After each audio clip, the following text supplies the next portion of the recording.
February 17th, 2003. A forest ranger in Kluisbergen, Belgium, is walking a routine patrol when he spots something that doesn't belong. A black garbage bag, partially buried under leaves and dirt, about 60 feet from the road. He opens it. Inside, loose diamonds. Gold jewelry. Envelopes with handwritten names, receipts, and a half-eaten salami sandwich wrapped in foil with visible teeth marks. Within 3 hours, Belgian police connect the bag to a crime scene 140 miles away in Antwerp, where the Diamond Center, home to 1,500 dealers and 4 stories of vault space, has just reported a loss of over $100 million. This is the story of a heist that took 2 years to plan, 10 layers of security to bypass, and 48 hours to execute. It collapsed because of a sandwich. Or more precisely, because of the habit that led someone to eat it in the same place, the same way, every single time. The thieves planned for every camera, every sensor, every armed patrol. But they missed the one vulnerability no security manual talks about: the distance between what a system sees and what it ignores. Antwerp, Belgium, the diamond capital of the world. 80% of the world's rough diamonds pass through this single city district. In 2003, the Antwerp Diamond Center alone held an estimated $400 million in merchandise across its vault system. Vault number 14, operated by the Antwerp World Diamond Center, was considered one of the most secure private vaults in Europe. Here's what protected it: a 3-ton steel door with a lock requiring a 10-digit code. Behind that, a second steel door with a key held by the building manager. Motion detectors covering every square foot of the vault chamber. Heat sensors calibrated to detect body temperature. Infrared light barriers, creating an invisible grid. Magnetic field sensors monitoring the steel door itself. A seismic sensor detecting vibrations in the floor or walls. Closed-circuit cameras recording 24/7. Armed security patrols, random schedule. And a private security company with direct police dispatch. 10 layers. Not one. 10. In security design, this is called defense in depth. The logic: even if one system fails, 9 others catch it. On paper, Vault 14 wasn't just secure. It was, by professional standards, unbreachable by conventional means. But there's a flaw in that logic. Defense in depth assumes the attacker is trying to break the system. It doesn't account for someone trying to understand it. Leonardo Notarbartolo, Italian national, 48 years old in 2000. On paper, a diamond merchant with 2 decades of experience. In the trade, clean record. Known in the industry. Respected. In reality, a professional thief specializing in high-value targets. But here's what makes Notarbartolo unusual, and what security analysts still study today. He didn't think like a thief. He thought like an engineer. The myth around heists like this is that they're pulled off by criminal masterminds who see angles no one else can. The record tells a different story. Notarbartolo succeeded because he did something simpler and harder. He watched. For 3 years. In 2000, he rented an office inside the Diamond Center under his real name. Paid rent, showed up for work, bought and sold small quantities of diamonds, built relationships with dealers, guards, and building staff. He became part of the routine, and while he was there, he studied the system, not by hacking it, not by bribing anyone, by being present long enough to see what the security designers couldn't: the distance between the system's rules and how humans actually used it. He noticed that the guards followed the same patrol path within a 5-minute window every night. He noticed which cameras had blind spots created by structural columns. He noticed that the motion sensors were calibrated to ignore small movements like a piece of paper falling or a door swinging slightly. He noticed that the vault's combination lock was changed monthly, but the building manager followed a pattern when entering the new code. He always shielded the keypad with his body in the same stance, creating a predictable angle for observation. And he noticed something else, something smaller. A routine so mundane that no security consultant would ever flag it. Let me explain this as a security analyst would. When you design a vault, you're designing for threats. A threat is something abnormal. Explosives, drills, electromagnetic pulse devices, forced entry. You build countermeasures for each threat. That's defense in depth. But here's the flaw. You're not defending against understanding. You're defending against action. What Notarbartolo understood, and what makes this heist worth studying 2 decades later, is that every security system has 2 layers. The technical layer, locks, sensors, cameras. These are documented, tested, and upgraded. And the human layer, the guards who walk patrols, the managers who change codes, the dealers who prop doors open during busy hours because it's easier than unlocking them 40 times a day. The technical layer follows rules. The human layer follows routines, and routines are patterns. Patterns are predictable. Predictable systems can be mapped. Mapped systems can be timed. And timed systems can be bypassed not by breaking them, but by working around the moments. When they're not looking. This is the hidden mechanism of the Antwerp heist. Notarbartolo didn't bypass 10 layers of security. He bypassed the gaps between them. The 3-second window when a guard turned a corner. The 2 minutes when camera footage was stored locally before being reviewed. The 15 seconds when a motion sensor reset after detecting something and ignored the next movement, assuming it was an echo. He wasn't exploiting weaknesses. He was exploiting features. Features that worked exactly as designed, but were designed for a world where attackers don't have 3 years to study the schedule. Here's the second mechanism: cognitive bias in security design.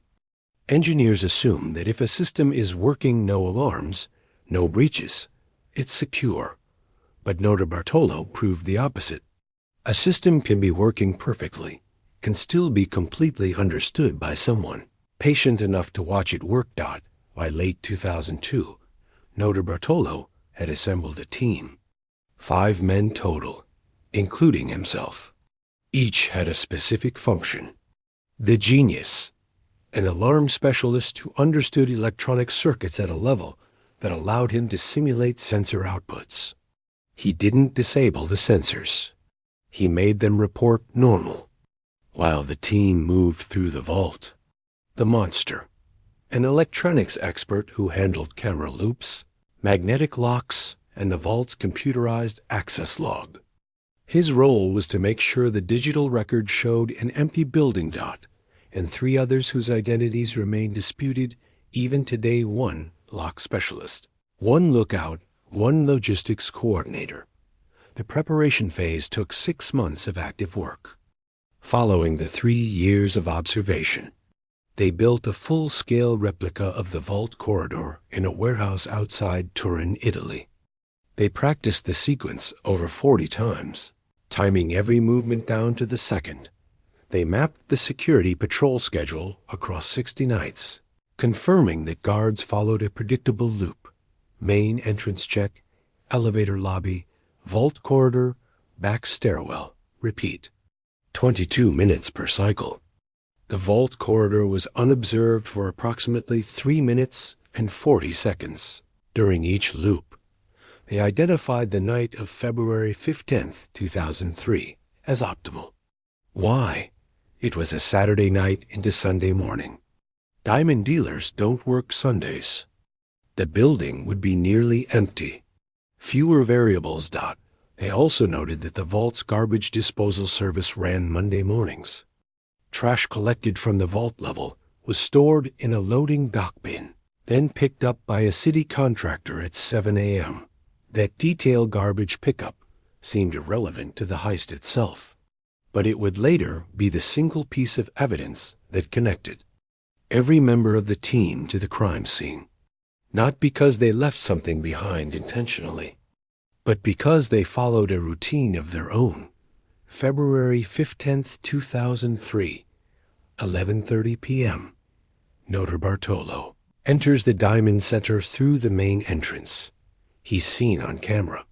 This is intentional. He's carrying a small briefcase and wears his usual business attire. The security guard nods. Notarbartolo has been coming here for 3 years. His presence is routine.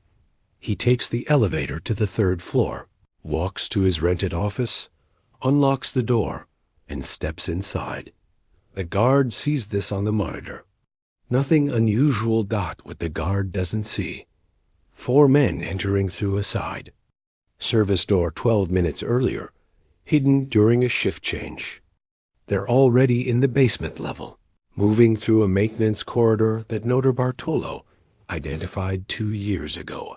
Corridor that doesn't appear on the building's official security map because it was built during a 1989 renovation and never updated in the digital system. At 12:47 a.m., the team reaches the vault corridor.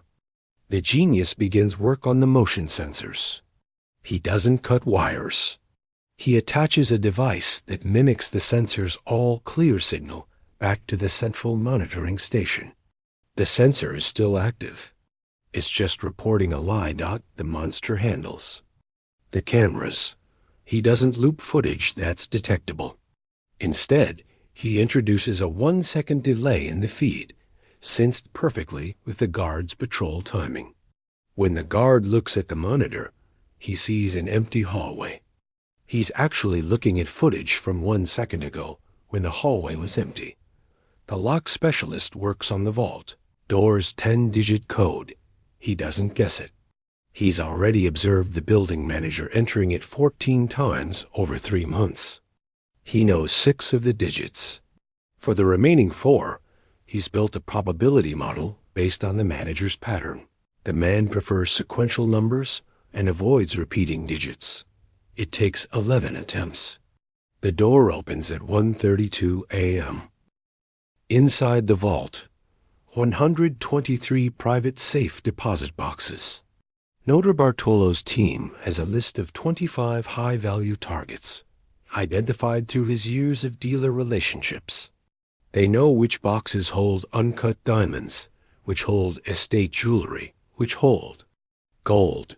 They work for 2 hours and 18 minutes. They open 123 boxes total. They take an estimated $100 million in diamonds, gold, and jewelry. They leave behind lower value items that would be harder to move on the black market. At 3:50 a.m., they exit through the same service corridor. At 4:12 a.m., Notarbartolo leaves through the main entrance, carrying the same briefcase. The guard logs him out. Routine. By 5:30 a.m., the team is 80 miles outside Antwerp, driving toward the French border, and then one of them makes the mistake.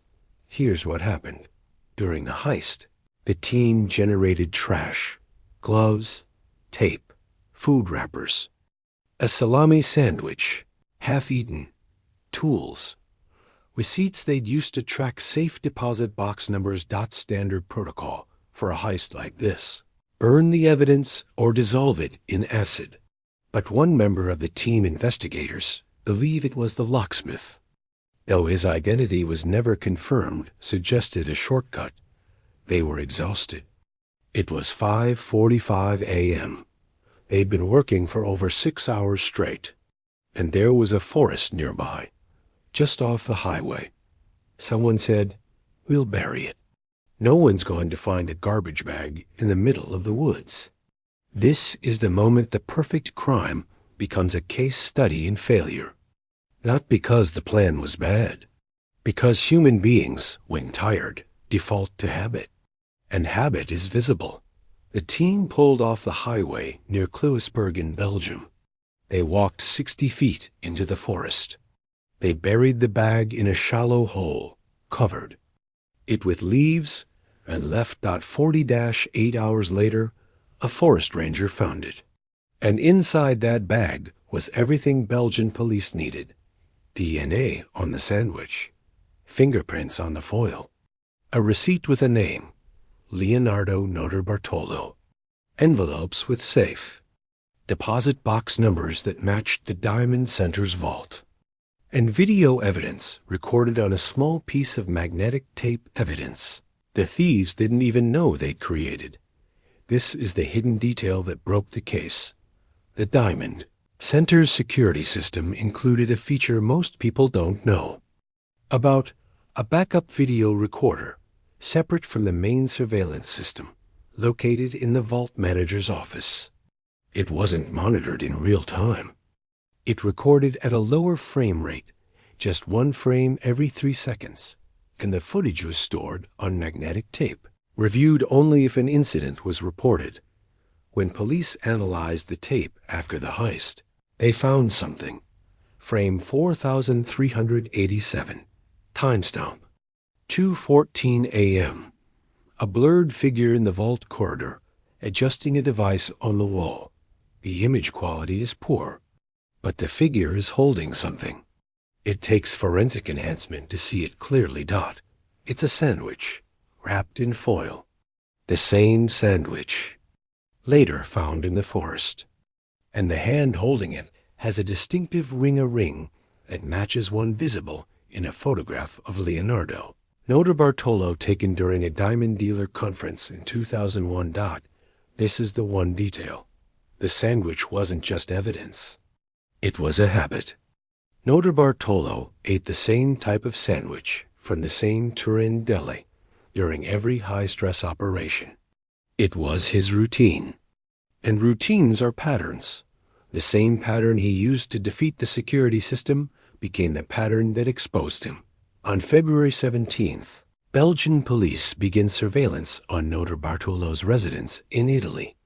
On March 8th, they arrest him during a traffic stop.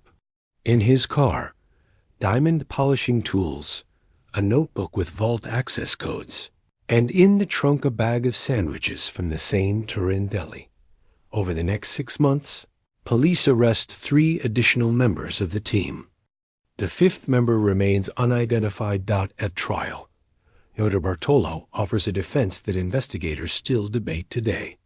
He claims he was hired by a dealer inside the Diamond Center, someone who gave him the vault access codes, the security schedules, and the list of boxes to target. He claims it was an inside job, and he was simply the contractor. He refuses to name the dealer. He says, "If I tell you, I'm a dead man." The court doesn't believe him. He's convicted and sentenced to 10 years. In prison, he served 7, released in 2010. But here's the unresolved question. Was he lying? Or was there an inside man? Let's look at 2 plausible explanations. Explanation 1, no inside job. Notarbartolo is a skilled social engineer who spent 3 years studying the system, and his claim of an insider is a deflection to protect his own competence. Evidence supporting this. His long-term presence in the building gave him access to all the information he claims an insider provided. The method. He used observation, not infiltration, is consistent with professional theft tactics. Explanation 2, inside job.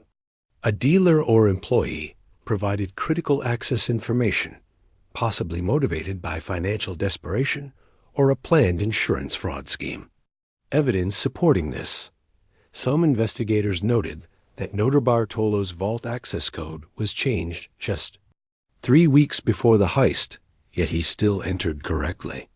They also noted that the backup video recorder's tape was nearly full, suggesting someone knew it wouldn't be reviewed until after the heist. The limitation of both explanations. No insider was ever identified, and Notarbartolo never provided verifiable details. Without additional evidence, it remains a plausible but unproven theory. What is certain? Whether he worked alone or with inside help, the heist succeeded because of understanding, not force. And it failed because of habit, not incompetence. So, what do we learn from the Antwerp Diamond Heist? Lesson 1. Security systems protect against threats they can see. The vault was designed to stop explosives, drills, and forced entry. It wasn't designed to stop someone who understood the schedule, the gaps, and the human routines that made the system predictable. This is still true today. Most security breaches don't come from breaking the system. They come from understanding how it works and working around it. Lesson 2. The space between what's monitored and what's ignored is where vulnerability lives. The Diamond Center had 10 layers of security, but the maintenance corridor wasn't on the security map. The backup video recorder wasn't checked in real time. The garbage disposal routine wasn't flagged as a risk. Small oversights compound, and patient attackers notice them all. Lesson 3. Human beings follow patterns, even when we know we shouldn't. Notarbartolo spent 3 years studying the predictable routines of guards, managers, and dealers. But he and his team followed a routine of their own. The sandwich, the garbage disposal shortcut, the exhaustion-driven decision to bury evidence instead of destroying it. This is the paradox. We recognize patterns in others, but we're blind to the ones we repeat ourselves. The Antwerp Diamond Heist remains one of the largest and most studied thefts in modern history. Of the $100 million stolen, only a fraction estimated at $20 million was ever recovered.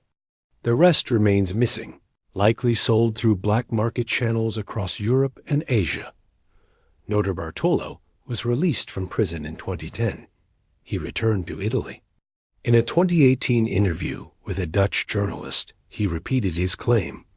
There was an insider. I was the tool, not the mastermind.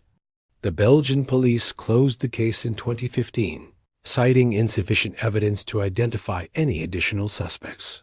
The Diamond Center upgraded its security system in 2004. The maintenance corridor was sealed. The backup video recorder was replaced with a digital system monitored in real time. The guard patrol schedule was randomized using an algorithm. But here's the question security analysts still ask. If someone spent 3 years studying the new system the way Notarbartolo studied the old one, would it matter? Because the lesson isn't just about vaults or diamonds. It's about the space between what we design and what we overlook. The distance between the system's rules and the human. Habits that run it. And that space, that distance exists in every system we trust. That's the file. I'll see you in the next one.